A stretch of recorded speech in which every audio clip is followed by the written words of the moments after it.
9 Things to Know About Joe Biden.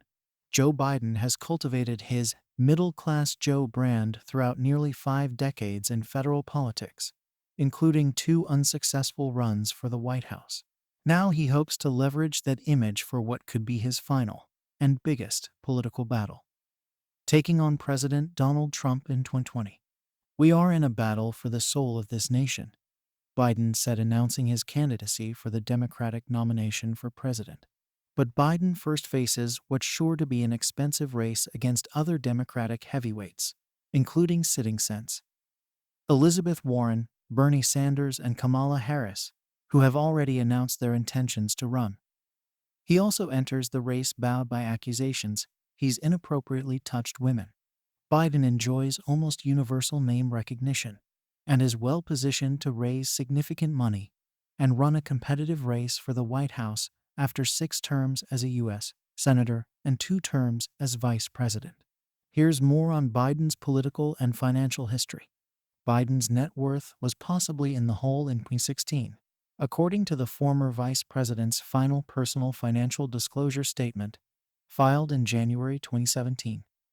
At the time, he reported assets valued between $303,000 and just over $1 million, not including the value of his home and liabilities between $545,000 and $115 million. An exact amount isn't known because federal office holders are only required to report the value of their assets and liabilities in ranges. Biden has since earned substantial wealth, for the first time through a book deal and speeches, according to the New York Times. Biden's U.S. Senate Campaign Committee raised $292 million from 1989 to 2009, when he resigned as U.S. Senator from Delaware to serve as President Barack Obama's vice president.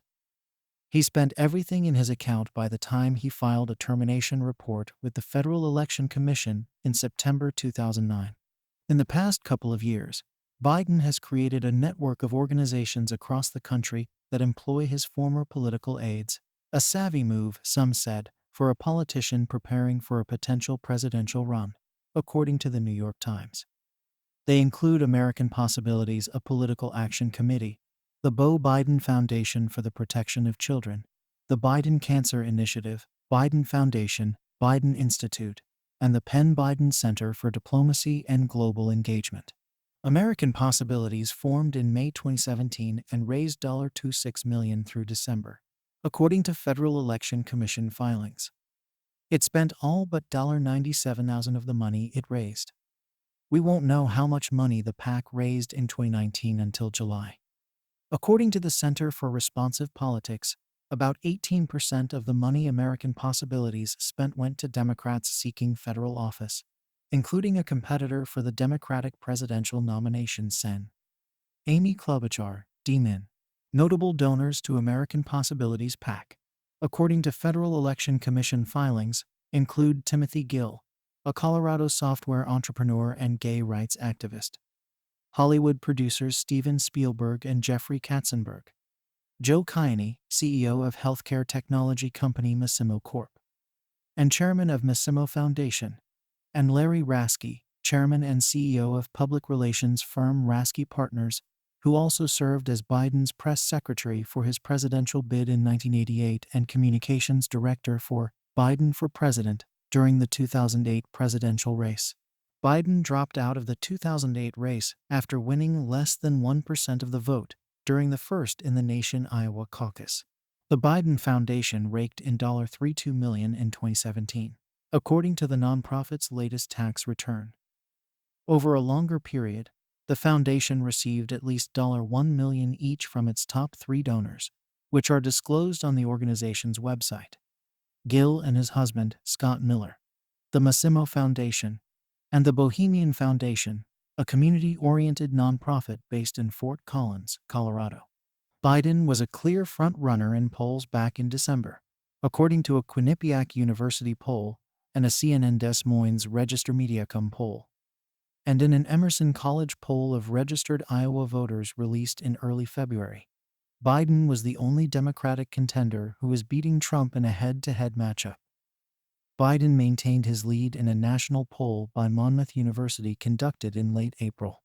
In an attempt to rally small-dollar donors ahead of the midterm elections, Biden's American Possibilities PAC sponsored a contest last fall asking for donations of at least $5 in return for the chance to win a $3,500 trip for two to meet Biden, according to CNBC.